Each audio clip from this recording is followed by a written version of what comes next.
Сәлем достар, бүгін біз сіздермен өте дәмді және тез дайын болатын шайға пирог дайындаймыз. Ол үшін 3 жұмыртқамызды жақсылап миксерлеп аламыз көпіргенше.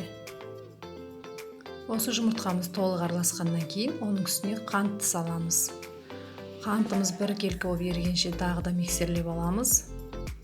Одан кейін ретімен осы жұмыртқа мен қанттың үстіне сұйық майымызды және де сүтімізді қосып жақсылап араластырамыз.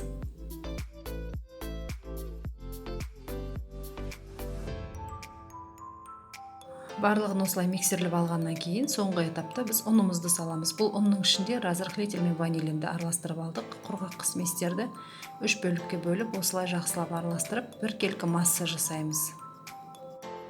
Біздің дайын болған қамырымыз осындай болу керек. 1 келкі толық барлығы еріген, жақсы миксерленген.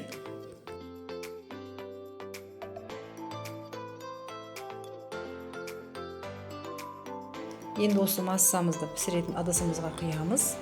Пешімізді алдын ала 180 градусқа қыздырып, 20-25 минутта пісіріп аламыз.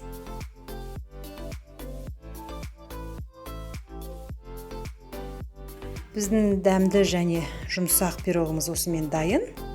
Ас болсын, каналымызға жазылып лайк басуды ұмытпаңыздар.